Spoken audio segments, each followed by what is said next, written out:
Comme un cheveu sur la soupe. Je pense que vous connaissez tous cette expression, ce dit-on, ce langage assez imagé. Comme vous savez, cette expression, elle est utilisée pour désigner l'arrivée d'une personne ou d'un événement qui n'est pas attendu. Et surtout, qui arrive inopportunément et qui dérange. Et c'est vrai que trouver des cheveux dans la soupe, ça peut couper l'appétit.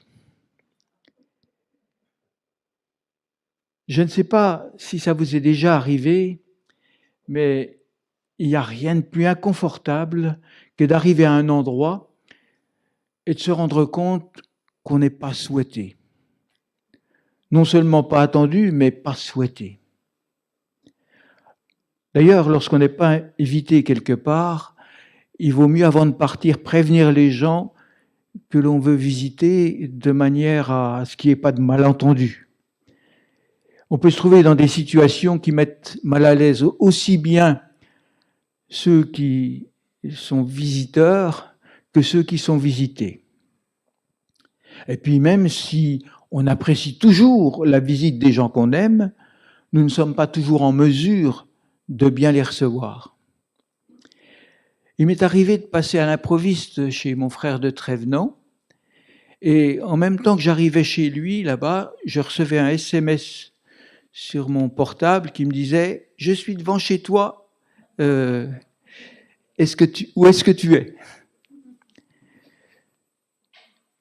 Nous pensions, nous avions tous les deux envie de nous rencontrer, nous pensions tous les deux avoir fait tout ce qu'il fallait pour ça, et eh bien, c'était un échec. Pour pouvoir bien accueillir, il vaut mieux se préparer, et en tout cas, il vaut mieux être présent. Alors, ce sont ces deux aspects de la rencontre que je voudrais aborder ce matin. Celui du visiteur et celui du visité. Être accueilli et accueillir. Mais avec un partenaire bien particulier. Lorsqu'on est chrétien, bien sûr, on cultive la proximité avec Dieu. On le fait par la prière, par la lecture biblique, par la rencontre avec d'autres chrétiens. Et c'est essentiellement pour apprendre, pour s'instruire de ce que Dieu veut pour nous, mais aussi, et souvent, surtout, pour demander à Dieu notre pain quotidien, son aide pour nos journées, sa bénédiction sur nos vies et sur la vie de nos proches, la guérison, bien sûr, de nos corps, l'apaisement de nos âmes, et pourquoi pas, la paix dans le monde, la clémence pour le climat, et surtout, évidemment, le pardon de nos péchés. Autrement dit, nous sommes dans l'attitude du quémandeur. Nous nous approchons de Dieu pour le solliciter, voire même quelquefois pour revendiquer ce qui nous est dû. Lorsque on lit la Bible et que l'on cherche le fil rouge, l'élément prépondérant du rapport que Dieu cherche à avoir avec l'homme, il me semble que c'est assez simple. Dans la Genèse, on voit que Dieu crée tout un environnement pour que l'homme soit bien, pour qu'il soit installé avec tout ce qu'il lui faut, sans qu'il ait besoin de réclamer quoi que ce soit. Il met à sa disposition tout ce dont l'homme a besoin. Adam et Ève n'ont pas besoin de réclamer quoi que ce soit. Dieu a déjà tout préparé ce dont ils ont besoin. Pourtant, quand Adam et Ève choisissent de s'éloigner de Dieu en écoutant le conseil de Satan, alors Dieu parcourt le jardin et les cherche et les appelle. Et c'est l'homme qui se cache. Plus tard, dans Genèse 5, chapitre 5, verset 24, on lit « Enoch vécut en communion avec Dieu, puis il disparut, car Dieu le prit auprès de lui. Tous les hommes à cette époque-là vivent plus de 8 siècles, et quand un homme cherche à marcher avec Dieu, eh bien lui, il ne vit que 365 années, on peut dire que 365 années sur terre, et Dieu le prend auprès de lui. Enoch aimait la présence de Dieu, mais Dieu aimait la présence d'Enoch, et Dieu le prend auprès de lui. Et c'est le premier texte biblique qui nous parle de l'éternité avec Dieu. Dieu le prit auprès de lui. Plus tard, quand Dieu a mandaté Moïse pour conduire les Hébreux jusqu'en terre promise, on lit dans Exode 24, versets 1 à 8, « Dieu dit à Moïse, « Monte vers l'Éternel et prends avec toi Aaron, Nadab, Abihu et 70 des responsables d'Israël. Le peuple me fabriquera un sanctuaire pour que j'habite au milieu de lui. » Donc, j'ai sauté l'espace entre verset 1 et le verset 8. Dieu convoque tous les leaders d'Israël, non pas pour leur donner les clés de la survie dans le désert, non pas pour leur expliquer la stratégie pour conquérir Canaan, mais les plans détaillés d'un lieu destiné à la présence de Dieu au milieu d'eux. Dieu veut être au milieu de son peuple, et c'est ce qu'il y a de plus important. On voit dans ces textes que la volonté de Dieu de vivre avec ceux qui le prennent comme leur Dieu était vraie déjà pour Enoch bien avant la naissance d'Abraham, qu'elle était vraie aussi pour les Hébreux avec l'alliance de Dieu au Sinaï, mais qu'elle est vraie aussi pour nous quand Jésus lui-même dit que votre cœur ne se trouble pas, ayez foi en Dieu, ayez aussi foi en moi. Dans la maison de mon Père, il y a beaucoup de demeures. Si ce n'était pas vrai, je vous l'aurais dit. En effet, je vais vous préparer une place. Lorsque je vous aurai préparé une place, je reviendrai et je vous prendrai avec moi, afin que vous soyez, vous aussi, là où je suis. Jean 14, versets 1 à 3. C'est bien cela qui transparaît tout au long des récits bibliques, la volonté de Dieu de se tenir auprès des hommes. Dieu se plaît dans la présence de ceux qu'il aime. C'est valable pour les disciples, puisque je viens de vous lire un texte où Jésus leur dit, mais c'est aussi valable pour nous. Et Jésus se plaît à le répéter dans Jean 17, au verset 20 à 24 et 24. Jésus dit, « Ce n'est pas seulement pour eux que je prie, c'est aussi pour tous ceux qui croiront en moi grâce à leur témoignage. » Et plus loin, au verset 24, « Père, je veux que là où je suis, ceux que tu m'as donnés soient avec moi. » Et on peut même dire que dans les moments les plus difficiles que Jésus a vécu sur terre, lors du dernier repas de Jésus, juste avant d'être crucifié, Jésus exprime ce désir de proximité avec ses disciples quand il dit « J'ai désiré vivement manger cette Pâque avec vous avant de souffrir. » C'est dans Luc chapitre 22 au verset 15. Quoi de plus significatif? Quelle meilleure preuve d'amour que de vouloir passer les moments d'épreuve avec ses disciples. Il n'y a pas de moment plus intime que de partager les moments où l'on est dans la souffrance. Jésus avait déjà exprimé plusieurs fois cette volonté de se tenir auprès des siens. Et d'ailleurs, ça a été mentionné dans les prières tout à l'heure. On lit dans Matthieu 18, verset 20, « Car là où 2 ou 3 sont ensemble en mon nom, je suis présent au milieu d'eux. » Et dans Matthieu 28, verset 20, « Et voici, je suis moi-même avec vous chaque jour jusqu'à la fin du monde.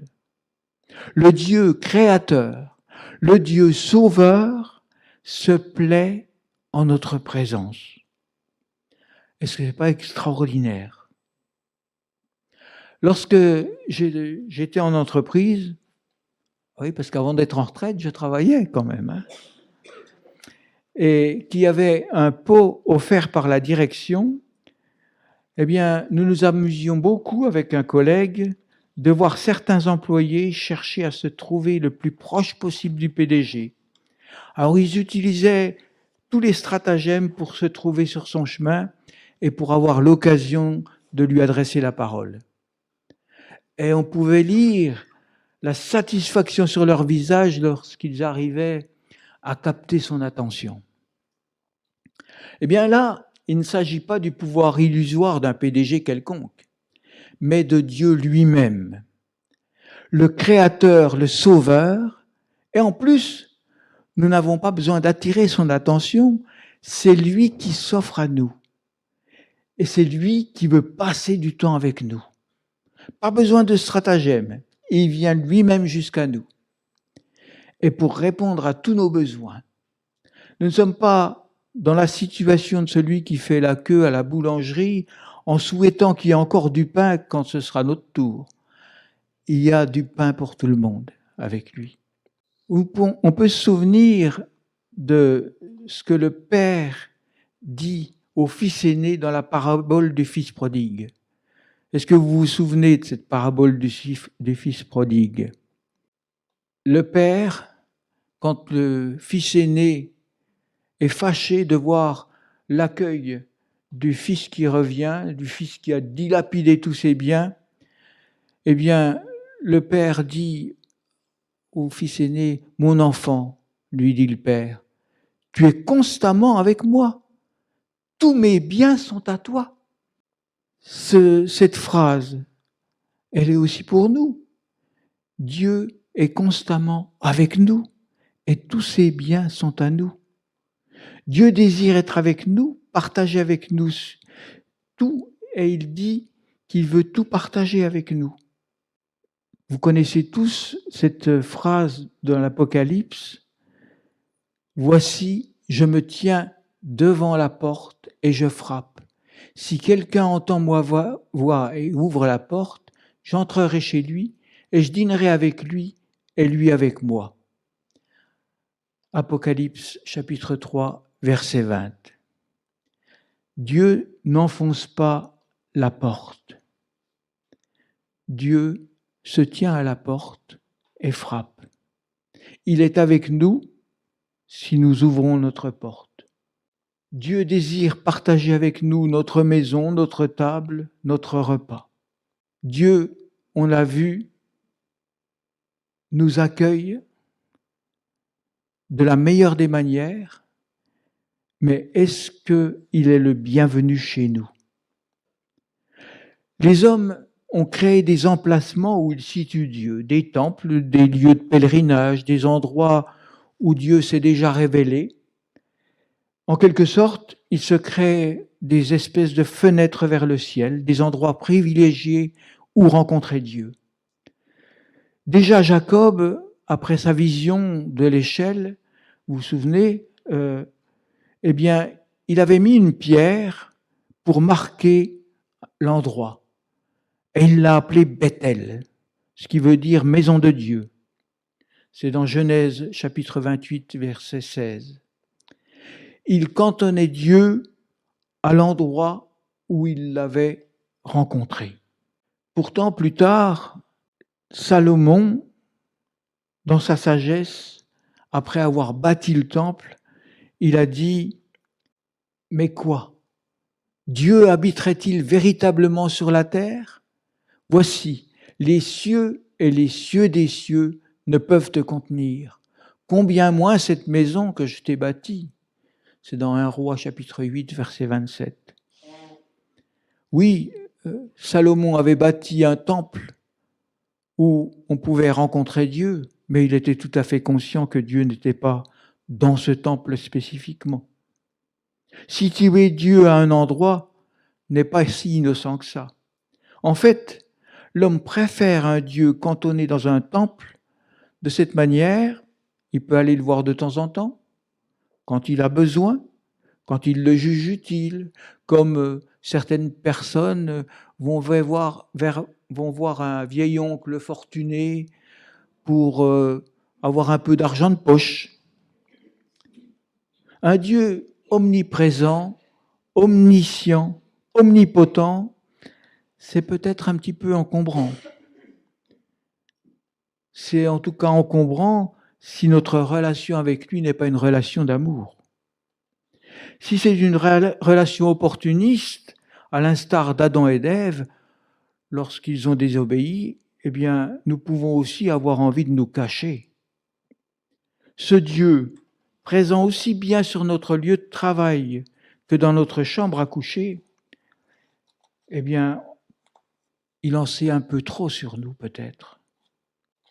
Comment supporter ce Dieu qui, au-delà de nos actions, connaît nos motivations et même nos pensées? Comment supporter que quelqu'un connaisse nos pensées si nous n'avons pas choisi de l'aimer? Pourtant, c'est bien en nous que Dieu veut demeurer. Les évangiles et les épîtres nous le répètent. On peut le lire dans Jean 14, dans Jean 15, dans 1 Corinthiens 3, dans 1 Corinthiens 6, dans 2 Corinthiens 6. Dieu veut faire sa demeure en nous. Ce n'est pas dans un temple de pierre, et surtout pas seulement où et quand nous le désirons. Cette proximité avec Dieu, qui est un privilège extraordinaire, eh bien, les Hébreux l'avaient refusé. Devant le mont Sinaï, effrayés d'avoir entendu la voix de Dieu, les Hébreux voulaient que ce soit Moïse qui soit leur intermédiaire. Ils voulaient que quelqu'un de bienveillant, de compréhensif, de la même nature qu'eux, soit un intermédiaire avec Dieu. Ainsi, ils pourraient l'écouter ou le contester à leur guise. C'est ce qu'on peut lire dans Deutéronome chapitre 5, les versets 23 à 27. Un peu comme les préposés de la poste, de la banque ou de quelques guichets qui sont là un petit peu pour servir de défouloir quand on n'obtient pas ce qu'on veut obtenir. N'est-ce pas, Marcel? Dieu, en demandant la création du tabernacle, ce temple portatif destiné à être au centre du camp des Hébreux, a montré qu'il voulait accompagner Israël partout. Mais ça engageait la volonté d'Israël, parce que cette tente volumineuse, il fallait la monter, la démonter, la transporter pour qu'elle puisse être au milieu du peuple. On voit d'ailleurs, en lisant le livre des Juges, que très vite, les Hébreux se sont lassés de monter et de démonter la tente. Après, ils se contentaient d'emmener l'arche de l'Alliance. Ce n'était pas du tout ce que Dieu avait demandé. D'ailleurs, ça a permis aux Philistins de la kidnapper, cette arche, de la confisquer. Quand plus tard, David décide de construire un temple, Dieu l'en dissuade. Il annonce que c'est un de ses descendants, l'homme de la paix, qui sera pour Dieu un fils et pour qui Dieu sera un père, qui construira le vrai temple. C'est donc par Christ que cette prophétie s'est réellement réalisée. C'est seulement avec lui que tous les symboles qui avaient été créés dans le désert par Moïse ont définitivement été remplacés. À commencer par le souverain sacrificateur de l'époque, Caïphe. Vous savez que Caïphe a déchiré sa robe qui était le symbole de sa fonction.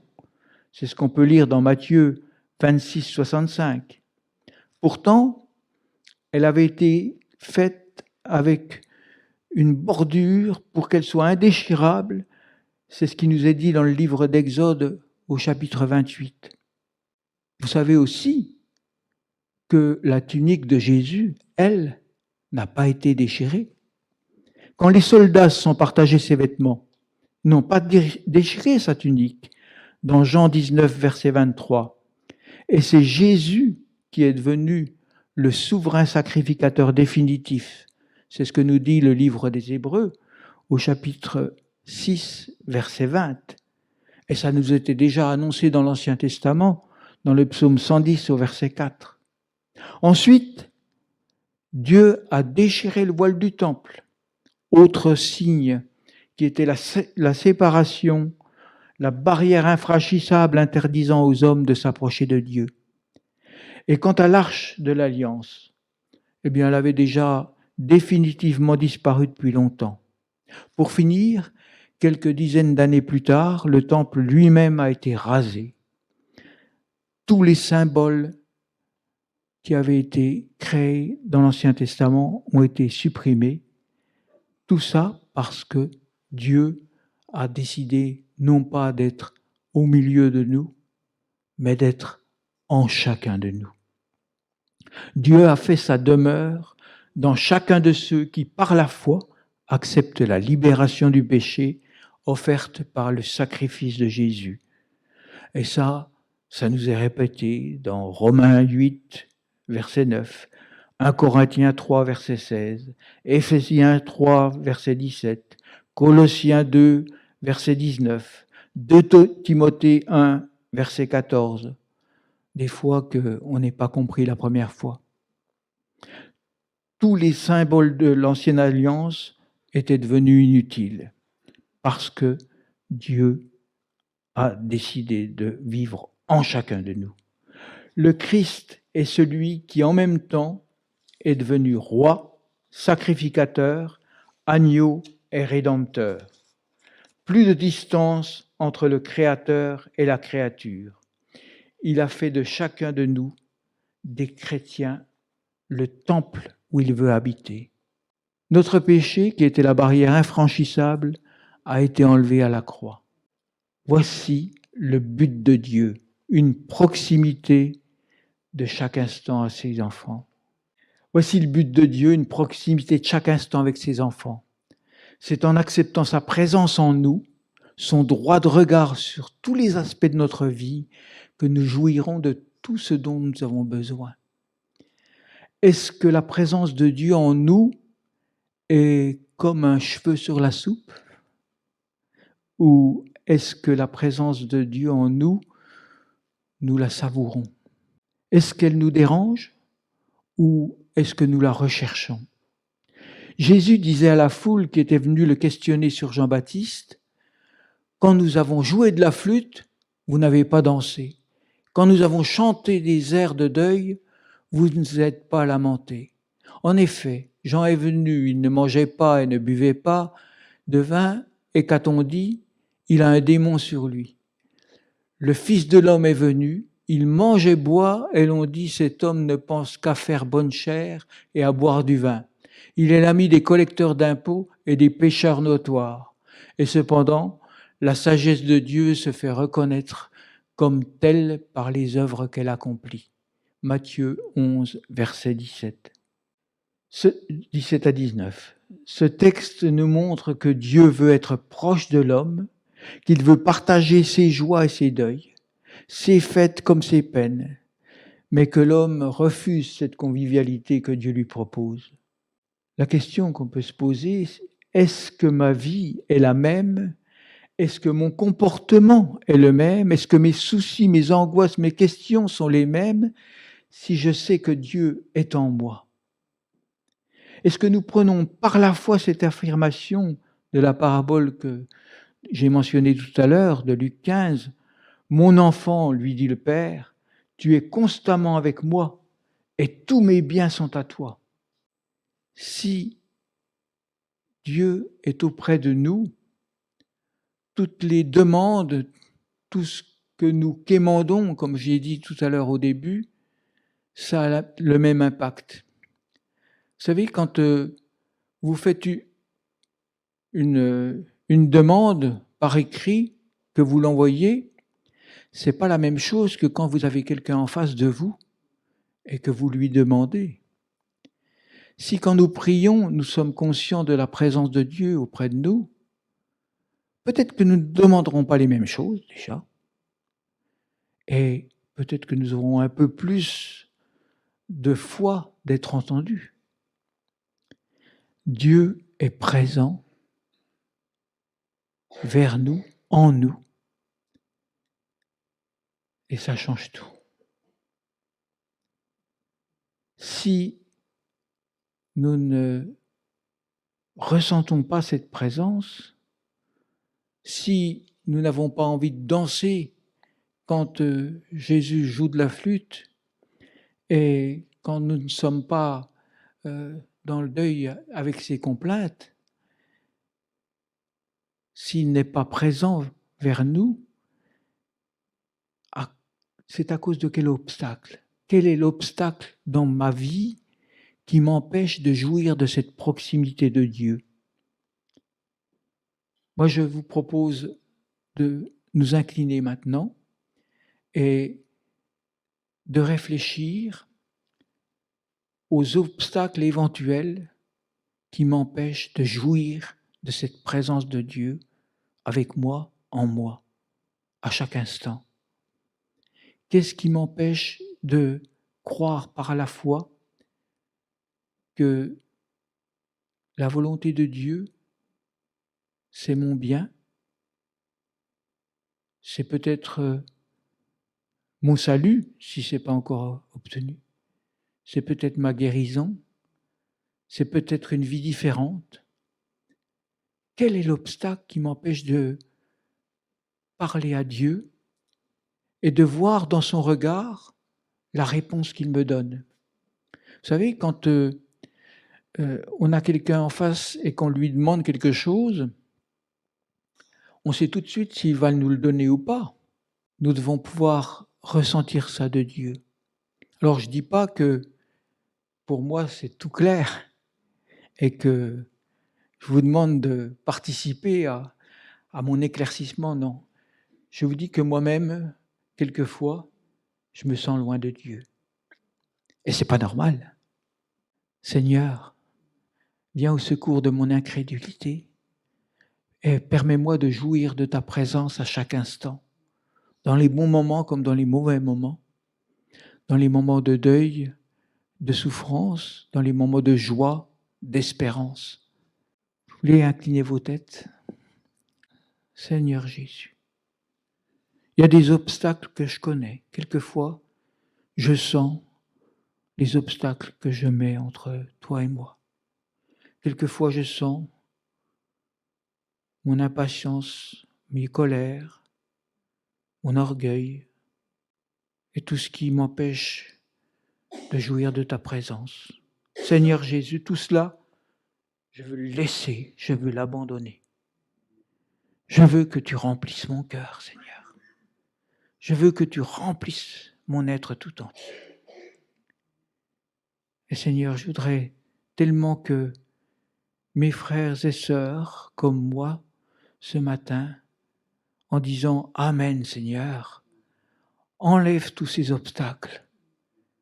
Seigneur, que tu puisses te manifester au milieu de nous, par ta présence, par ton amour, par ta grâce, que tu puisses venir envahir les cœurs de chacun d'entre nous, et que tu puisses, Seigneur, nous faire revivre, vivre ce renouveau, Seigneur, que les mauvaises informations n'aient plus d'impact sur nous, que nous sachions, Seigneur, t'apporter les deuils, les souffrances, que nous puissions, Seigneur, pleurer avec ceux qui pleurent, nous réjouir avec ceux qui se réjouissent, mais de la même manière que toi, pas d'une manière stérile, d'une manière efficace, d'une manière qui nous porte en avant. Glorifie-toi, Seigneur Jésus. Glorifie-toi. Merci, Seigneur. Amen.